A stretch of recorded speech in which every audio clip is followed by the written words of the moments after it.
So welcome to the council table of leaders, where magnificent leaders are going to help bring heaven to earth in all that we do.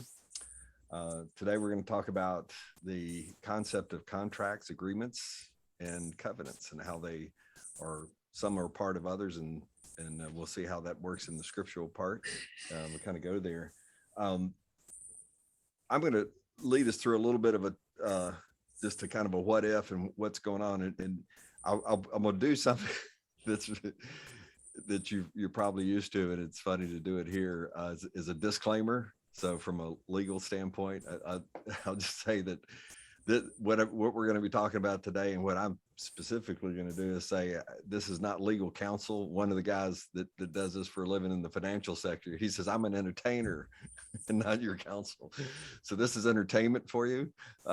It's not legal counsel, and anything that you do have, I would just suggest that you go find your own legal counsel to make it specific to your needs. So hate being so specific on that, but it also will free you up too, and frees us up in the agreement that we have in this, that I want you to be, candid and just share from the heart, because I don't have a 100% understanding of these areas, but as we get a collective, talk as we go through and discussion, that'll help people that listen to this later on.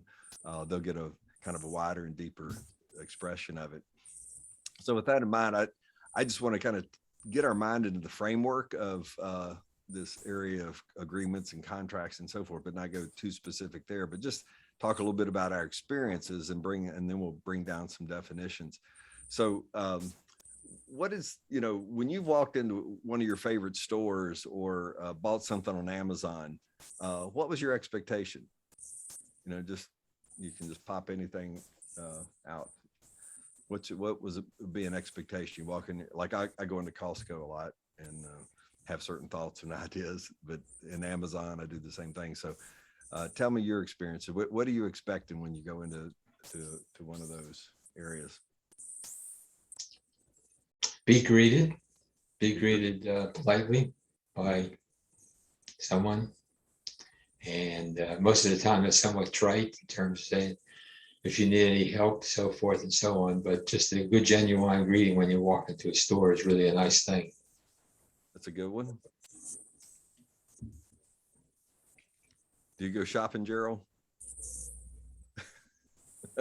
No. Of course I'm going shopping, but there's two ways you can do it. One is like you don't really know what you want and you buy whatever comes your way. Yeah. Or you're really specific and you have a list of items and you just go for whatever is, on your list. So I think there are two kinds of shoppers like that, actually. So when you go into the store, do you expect it to be organized, for example? Yeah. Normally I know the store, so I know where to get what. So you expect things to be in the same place? Exactly. And I'm always confused when they mess it up. That's good. How about you, David? Do you have an expectation you go in? Well, I'm not much of a shopper, so my expectation is that I can find what I need as quickly as possible and get out. That's whether that's the grocery store or Home Depot, Lowe's. I'm not much of a crowd person. I don't like mall shopping. I get uncomfortable spending too much time in a mall. I need to leave. So, but I do appreciate a store that is nicely organized and clean, where they have friendly staff. There's not stuff on the floor. It's not, dirty. I do appreciate that. And so, and as someone who grew up in the third world where you got dogs walking through so that seems to be something that I like when I expect when I go shopping. Okay. Find what I need quickly and it's clean. Jerry, you got a comment or thought? Yeah, I expect to get what I went in after. If it's a brand product or a consumable that I use, I have a particular thing I'm looking for, and I expect to get what's in the container there. Yeah. Take it home, and So you have a lot of respect for the manufacturer because you bought the product before and, or the packager, whoever does that. So, yeah. And turning with a thought with your idea, let's look at Amazon. When you shop at Amazon, what is your expectation there if you do Amazon or similar online? What's the? I very rarely do anything on Amazon because I'm particular about what I look for. If I buy anything off the internet, I go to the manufacturer or people that are said, this is our product. And I look up that product and buy it from them versus, I've just never gotten into the Amazon thrill, and I don't do that much online buying it anyway. So it's just as easy for me to, I try not to live that difficult of a life that I have to have somebody deliver stuff to my door. But anyway. That's good. One of the things that a lot of people like about Amazon and, for example, at Costco that I particularly like is that not only do they have name brands that come back to your point of guarantee or that is that you can return if there's something wrong with you, you have a sense of ability to return things. I don't know if that's your experience but it seems like when you're going in there, you got a specific brand that you can trust. And if something happens to be wrong with it, it sounds like you know the right people to go back to in that. Let's move on from there. That's just to kind of give you a flavor of where this idea of we're always going to be bumping into agreements and contracts and expectations are a part of that. If any of you ever built a house or had a remodeling, it gets more into my world, or anything where somebody has done a service for you, maybe lawn care or taking care of your car, those kind of a little bit more complicated interactions. Anybody had an experience they would like to share?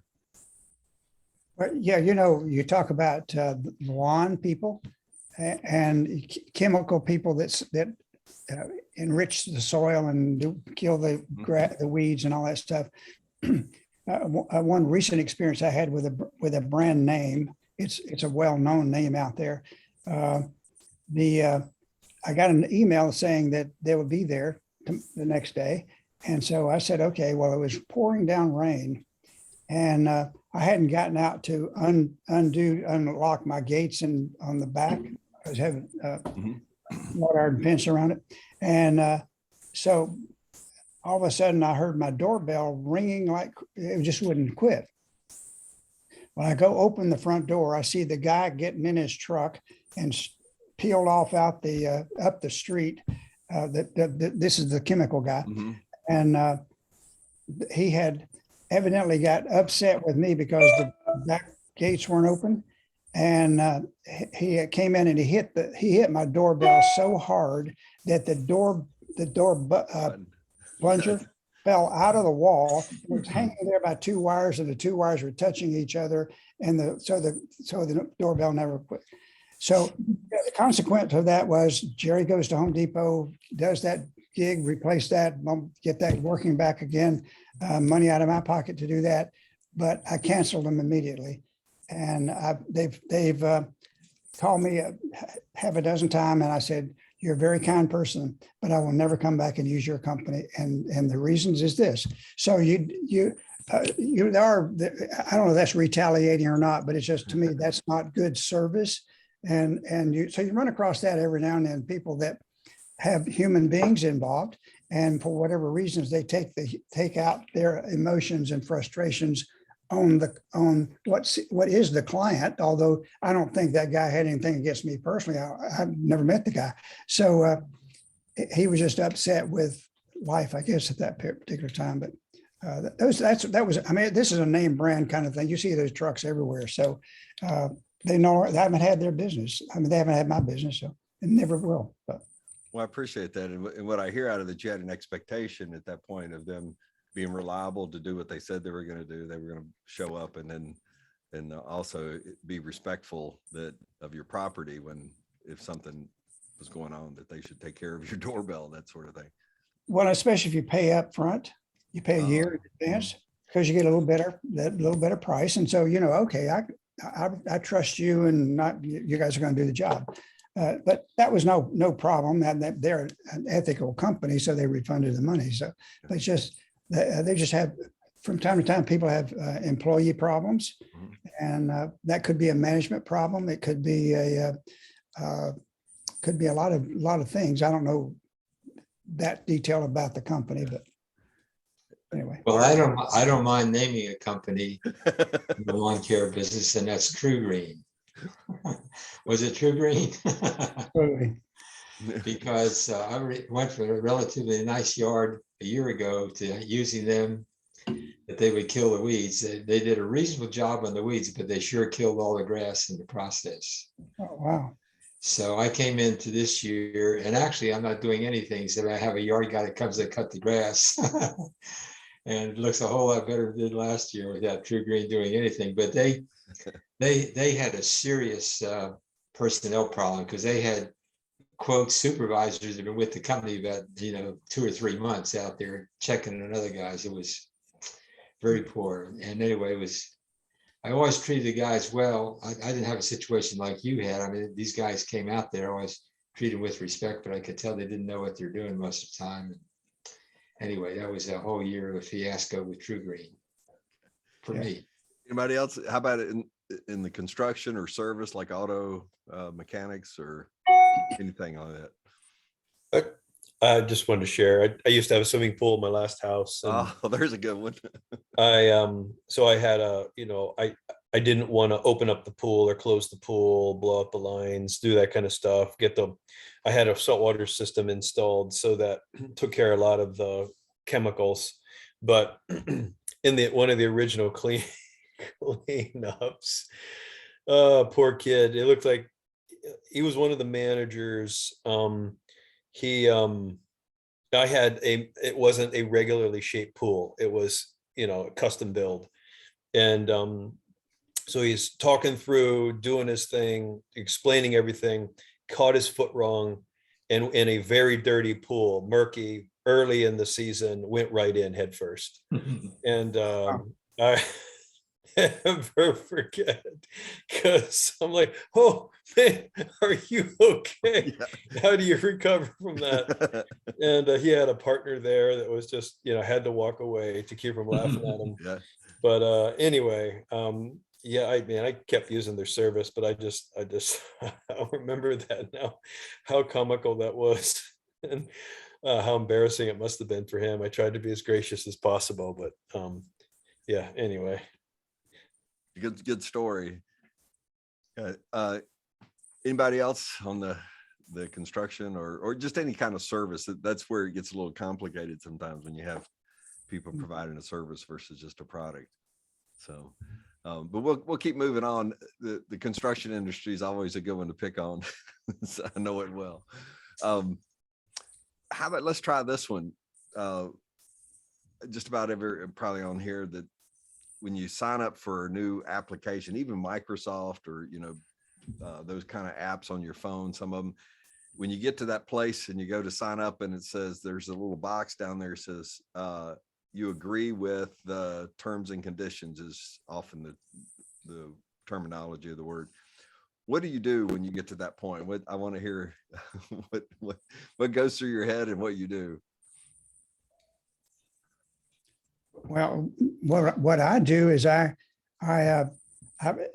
years ago, I quit reading those things, because my head tells me, here's a company I'm choosing to do business with. And if they don't do what they say, I just quit doing business with them. So these terms and conditions, I scroll all the way to the bottom and said, I accept them, and keep on going, because I want the product or want the service that they offer.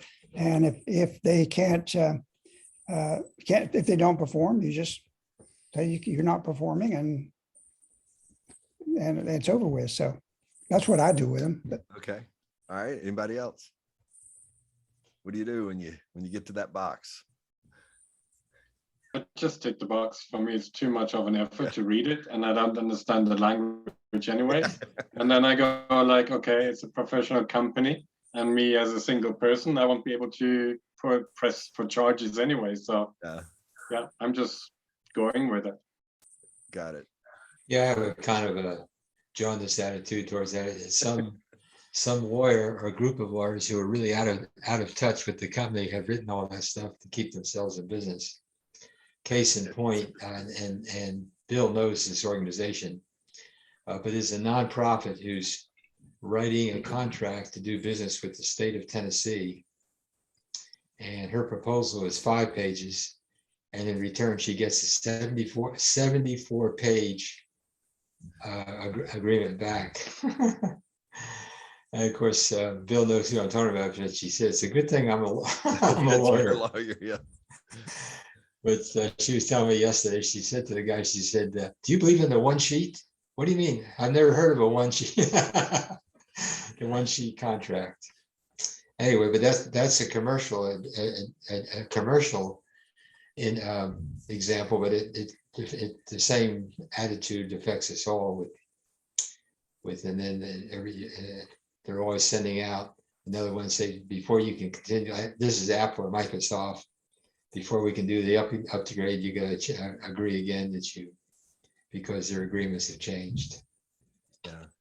Yeah, and I'm not trying to what I'm trying to is continue to frame that we're bumping into this every day, and so when we get down to where some of the ways that we may be able to manage our expectations as well as interact with these on a day-to-day basis, that's where I want to head. But just highlighting that our every day we're filled with this, and it's a big deal about trust.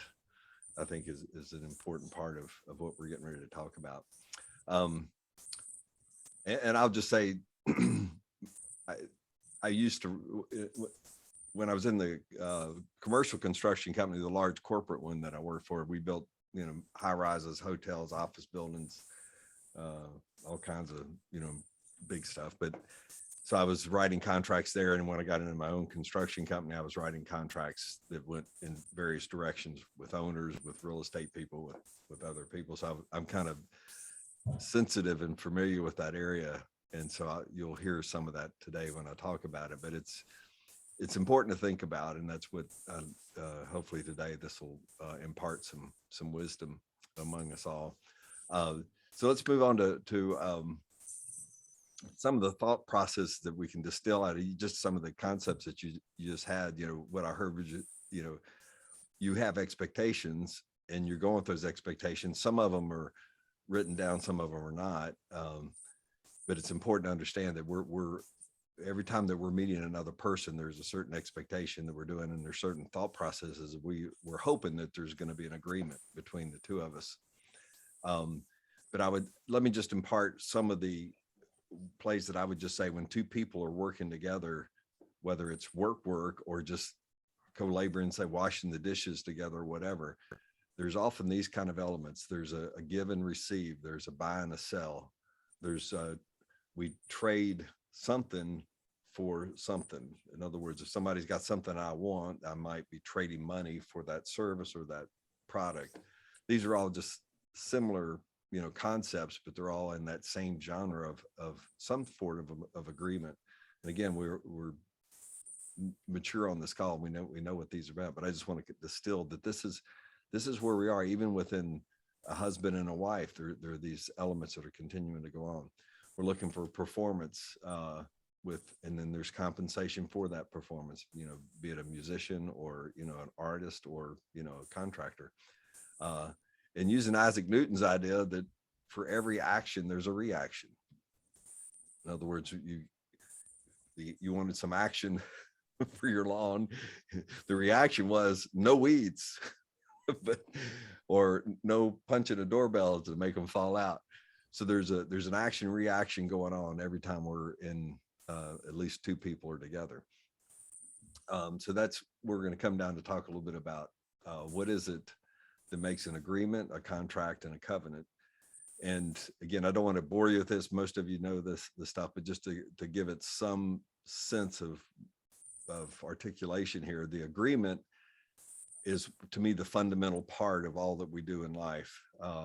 Agreements can turn into contracts, but contracts are not, agreements are not contracts, but contracts incorporate agreements. So the difference is the contract at least in modern day terms, is the idea of a formality of agreements that now become applicable to law. In law, then you can go to jurisdictions to be able to adjudicate, whatever the agreements were. So the agreements are the first step towards a contract, and they're very important, whether they end up in contracts or not. So just, an agreement is an expanded concept of the arrangements and ideas and thoughts and expectations that we have between two or more parties. Like I said, the contract then takes those and brings them into a formality, usually governed within the laws of the state or the province or wherever you are. Some of the things that I observed in what we just talked about, but also in the context of the agreements, then moving into contracts, they include the idea of promises. They highlight or reveal your expectations. And to me, these are real important parts, because now things you may take for granted, like I'm hiring True Green, they should think I'm wanting to get rid of weeds. But you may have a customer like me that wants to, this is supposed to be funny, guys. I'm not a normally humorous person, but I love humor, but I can't tell jokes really good. But I'm an inclusive person, and given our current social things, so I include many weeds into my front yard. We've gotten tired of fighting with. We don't hire True Green. We just say, yeah, we're inclusive of all weeds, including grass. But the point being is that we highlight and reveal expectations when we get to a formal agreement. Usually those agreements and contracts, if done appropriately and explained appropriately, will bring harmony. And this is where the synergy begins in the agreement. For example, some of you expressed going into a store, there's sort of unwritten code on the customer side as well as the server or the shop or the place that you're going to shop, that you've kind of intuitively understood what each other wants without necessarily signing an agreement. I want an orderly store, I want quick service. I want people to be respectful. Those kind of things, the client, will call it, understands that, or the customer, they come in expecting that. The person serving understands that's a typical need. And so they're servicing that without, quote, an agreement or something signed. So that's how we kind of bump around in our culture. And that's what I love about America, is that we get there by using the marketplace as a place where people begin to figure out, oh, this is what the customer wants without an agreement. So they market towards that and that sort of thing. So there's a form of an agreement just within the idea of the wants and the needs of the culture. So if you move on to that from the standpoint that it includes promises, it includes clarifying of expectations, those can bring harmony. Bringing it to an agreement in a contract is very important, because then when you go through it, then you begin to understand truly. You can ask the questions going back and forth. And this is why some of you have said, I don't need to read the terms and conditions. You're kind of expecting, and we'll just say the risk of that transaction is not very high for you, apparently. So in other words, if something goes wrong, I'll just quit using them, whatever. It's not worth it reading that whole thing, because I have certain expectations. If they're going to meet it, I'm just going to cut it off. And you just figured out where the risk is. And, I don't need to go shopping at that store anymore. So you've already made those internal decisions as you go into the agreement, whether you signed it or not. Some of the things when you get into the covenant aspect, the reason I bring this up from a biblical standpoint. You may have some different understandings of this. I was raised and kind of taught that the idea of a covenant within the scriptures always includes God in the covenant. And I think that's generally appropriate. The scriptures, you can argue some of the places that there was a covenant between one king and another, whether or not they thought that God was in the process or not. So I wouldn't go, just taking the word covenant by itself doesn't always bridge over to the scriptures, but within the context of scriptures where I would like to borrow from the word covenant, I would encourage you, when you use that word, like I did when I got married, instead of using "and I promise" or "and I contract" or "and I agree," I said, Lord, I said, Ann, I covenant with you because I wanted God to be in the covenant. And so that he was the witness and the judge, that he was going to hold me accountable, not the laws of the land. And so I would just encourage you on that. Let me just stop there. Does anybody else want to share some thoughts? I'm not trying to be legalistic on that part, but just to bring the idea of covenant, because I think it's important to use it from a scriptural standpoint. Any thoughts, ideas, comments about covenant?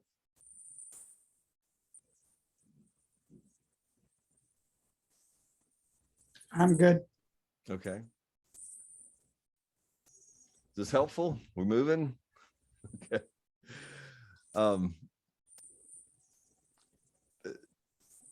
Let's move into the place that I would like to get a little more discussion on. And this comes out of what we do in transformational leadership. And I think if you can take now what we've talked about is somewhat practical, it's just, it's there from a business standpoint or not business, covenants and agreements, I think are important just to understand that everybody has expectations. I mean, when I went to counseling to get married, I'll never forget this, how naive and dumb you could say I was. I'll never forget the counselor saying, Bill, what expectations do you have of Ann? And I said, none. I think she's awesome. And as he pried into it, man, I was like, well, I do want her to be looking good, and I do kind of expect this, and I kind of expect that, and but honestly, I said I didn't have any expectations, and Art, as you kind of unveiled at us in the life skills, this area for men, particularly when we have expectations, we don't articulate it. It often comes with emotions, like we can get really angry and we don't even know where it comes from. And as they teach in life skills, anger is a secondary emotion. In other words, there's something down underneath what we got anger at. It's usually something else. And so this is why when we talk in transformational leadership terms, where it becomes really important. And again, I want you to bridge this across just human relationships right now. You can think without transactions necessarily in the middle of it. We're looking at behaviors and how we approach working with people, again, in families, in business and church, whatever. We ask this particular question while we're together, and let's just do this here on the Zoom call. If we were this was our first time at meeting, and we were going to have a 2-hour Zoom call, and I said, while we're together, how do we want to treat each other? What would be your response? So it's kind of a wide open, kind of like no brainer in some ways, but tell me what you think while we're together. Respect. Okay. Yeah, respect comes up. It's an open term. What does it mean? But that's the first thing that probably comes to each of our mind. We respect you, Bill, because you've taken time to put this together, and we're here to hear what you're sharing. And we respect each other in terms of taking turns and how we interface with each other. Okay. We got respect on the table. I'm gonna write some of these down here. May have to remember them for the next time we do council table. And Bill, we know you and your mannerisms and your style, so we expect calmness. Okay. If you're having an issue over something, then we expect you would share that with us, or you may even, hopefully you wouldn't get belligerent with us, but so you're calm. You're calm. Okay. But this is for all of us now. It's not just me. Yeah. Of course, I appreciate y'all holding me accountable, but just while we're together, what else besides me? Active participation. Active participation. Okay. Being on time. Mm-hmm. There you go. Enjoying one another company. I don't know if you can say that as an expectation, but it's nice to have. Yeah. I would think it's important that we have a certain trust level, and whatever we share is staying within the group. Okay. Trust. What's when we don't share confidentiality? Yeah. Yeah. Okay. That's good. Just think active listening to one another. Good. Okay. What was that, David? Active listening. Oh, active listening. That's good.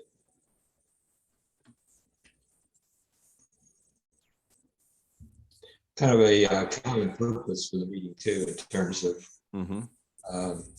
the word expectation. What, in terms of we each come to this meeting with a purpose to Okay. learn something more about transformation leadership, but that looks different for each one of us. But there's got to be some common element across that. It's awesome. Good one. So common purpose, and we may term that in business terms, you know, what's the agenda, you know, what are we going to try to accomplish or whatever. Okay. Mhm. Good. Speaking of time, can we just do this all day? Do y'all want to, I mean, what, we go to dinner or, you know, I'm being a little funny, but in other words, would you like us to end on at a certain time, Jerry? Yes, I have allotted a certain amount of time, and out of respect for you, and like Gerald says, you're on time. We need to be on time, Okay. and you lay out the expectations and what the presentation is going to be, and then when it's through, we probably have other things that we have scheduled or need to do and that kind of stuff. So, Okay. Well, you kind of see where this is heading. And what's fun about this, and we're going to have a second part to this question in just a second to kind of talk about how to manage this.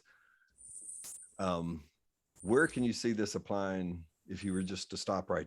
Is there any place that you could use this even today?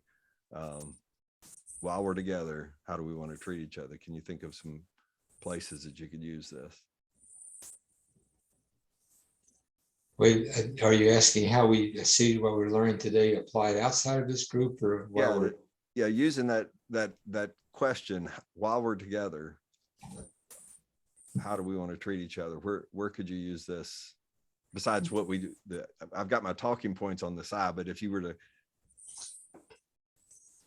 This is actually sounding very similar to a tool in team coaching that my colleague introduced me to and was trained in ORSC.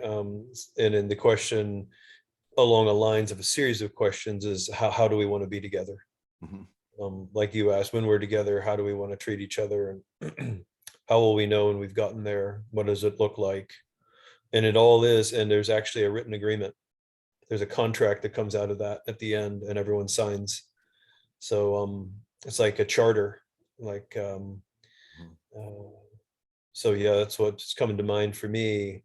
It's very actually pretty powerful tool in team coaching. Yeah, and that's where I'm heading with that, and what where I'll just kind of cut to the chase a little bit on this to give you this template you can overlay, like the one that you've learned, David, is that even at family gatherings, I use it to draw in, you know, I don't say it, you know, hey, while we're all together getting ready to eat, what do y'all want to do? You know, but I will answer. I mean, we do it normally in certain ways if you have a sort of a executive or managerial or whatever you want to call it mindset, leadership mindset. But it gets things out into the room that addresses things that you may not have known before. And again, family situations I think are really good. Like, hey, we're going to have a family reunion. And say, well, you know, while we're together, what do you think everybody wants to do? You know, while we're together, you know, and you begin to realize, like this couple that came into town, it was that, you know, everybody on both couples were going, well, whatever you want to do. Well, whatever you want to do. So I said, okay, well, while we're together tomorrow night, what would you like to, and I said, well, do you want to go out to dinner? Do you want to stay here? Well, we don't know. And I said, well, what would be meaningful to you? You know, if we just didn't have distractions. Oh, okay. But unless I asked the question, I don't know where we would have gotten to. So anyway, it was really fun to see that. And that's where what I'm learning, even with a 5-year-old, hey, we're going to have some time together. What's really fun for you? And David, this comes back to your point about coming to the council table, active listening. by the leader asking those questions, all of a sudden you're getting buy-in. This is probably is the talking points below your curriculum. One of the things that people feel, they feel empowered when you ask the question. It's like intuitively they're going, oh, they really want to know. And particularly as a leader, if you then put that in the agreement. So it's a powerful tool, however you term it within your framework.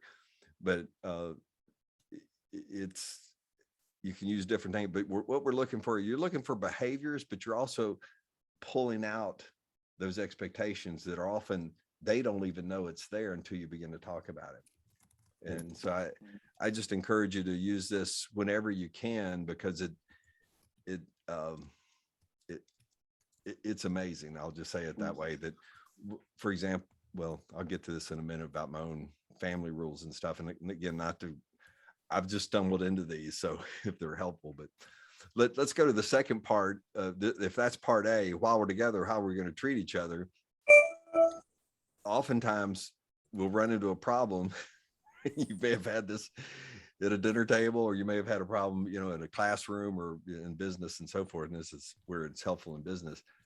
If we just assuming that we all agreed on, hey, we're going to trust each other, have confidentiality, we're going to be active listeners, we're going to participate, we're going to calm, good discussions, blah, blah, blah, blah, that we just listed out here. Assuming that we agreed on all that and we could even sign it, what happens when somebody messes up? What if somebody breaks that? And then as a team, we now get a chance to say, how would we want to work that through? For example,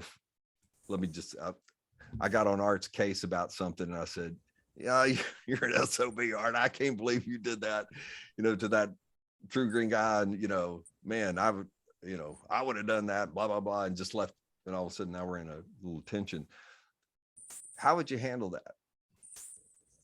How would y'all like to handle that? If there were no guns allowed. My wife and I have done pre-marriage counseling for a number of years. Goodness. And we have, in fact, we had lunch with one of the guys and gals the other day. It was 32 years ago we did it for them. And they're still married and have gone and lived their lives and, got their degrees and all that stuff. But anyway, in that package, you have ways to have arguments for husband and wife. Wow. You have, first of all, they're created differently. Male and female created he, them. Well, he created them to desire each other. That's my opinion is the reason you get married is because me as a male is trying to find what's missing from me, and it's the female side. Uh-huh. So I'm going to go get that fulfillment from them, and vice versa. The lady is trying to get fulfillment from her male side that's missing. So you join together, but in that there's going to be times when you disagree. We suggest sometimes Nerf balls. You have if it's a real heated discussion, keep one of those on the back of your couch, sit down and have a time when you're going to have a discussion on the back of the couch. If it gets heated, one of them picks up the Nerf ball and says, now that I have the ball, you can't say anything until I hand you the ball. I got you. And you do a Nerf ball because if they decide they're going to throw it at you, it doesn't hurt. Versus a baseball. But, those are the kinds of things that even in business realm, when you have a team meeting and stuff, you got to have some rules of expectations and that you have around all that. And who can, how is the marketing people going to talk to accounting people, et cetera, and the vice versa, and those kind of things. So you have those agreements set out that people know when they come in, there's going to be a certain amount of organized chaos, if you want to call it, or whatever it is. It can be organized and structured. So it has benefit. That's a good word. Good benefits are a good part. Yeah. But what are the things? How would you, if somebody broke the rule or got out of line on one of the things? I think it'd be a good discussion whether or not that's something everyone, and I actually did this with a team pretty recently, like a colleague, is that something everyone's trusting enough and comfortable that we can say it in the moment out in front of everybody? Or would there be people who would really prefer to be taken aside and have a one-on-one conversation and not that be brought to the attention of the entire group? And just to have that understanding. Some people don't, they feel comfortable to just be called out in front of everyone, and that's not going to be a big problem. Other people would prefer if they were just taken aside, and but just as, like you're saying, be able to address that up front, because we're all different and we have different personalities and our the way we take in information and everything. So it may mean very little that's helpful for someone to be called out in front of the whole group, but could be very powerful if they're taken aside, and vice versa. They may not really mind, and it's like, okay, I won't do that again if it's out in front of everybody. To go along with that, David, is you could actually, when you're having that discussion among the team and someone gets out of the line it gets emotional, you can actually go and handle that, not the emotion side, but handle, okay, Jerry brought up a point here, and Art, what do you think about this? And y'all work as a team to come up with the solution for the whole team. And then after the meeting is over with, you go up to the person and say, hey, can I talk to you just a minute? And now that's whenever the vision holder or the manager, whoever is holding that meeting, goes in and takes care of the emotional side of that, and to help that employee learn how to treat their other employees, and it becomes it becomes more profitable but so you can go a little farther. Do we have the right person in the right seat on the bus? If they're the wrong seat of the bus, then you got to deal with that. So, but if they're the right person, you deal with that. So That's a good point. In the military, at least in the Air Force, where I was, That's a good example. you had what was called academic situations. And so something wasn't going quite right. Somebody could call for an academic situation and basically shut the meeting down at that point in time. Two people go outside and settle things. Academic situation. Instead of trying to fix the thing in the middle, somebody says something out, trying to fix it there. You really do have to get the person who's out of order outside the meeting with the person who's leading the meeting. And that's one way you do it in the military. yeah. Does that mean they went out? Like, is that where the idea of dueling came in, where you just duel? Whoever walks back in wins. Yeah, whoever walked back in must have won. Well, these are great, and what we'll teach this in TL, but you can see the foundational stones of Matthew 18 comes into play here, where it says, approach one-on-one if you can. I'm not saying that you can't do this in meetings and stuff.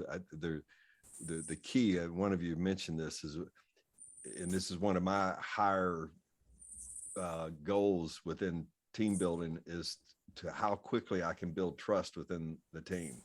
Can I do it within minutes or hours or days is the question. But if we can do that, then it mitigates the distrust between people, to where there is a little bit more willingness to go one-on-one and go talk about it if a situation comes up.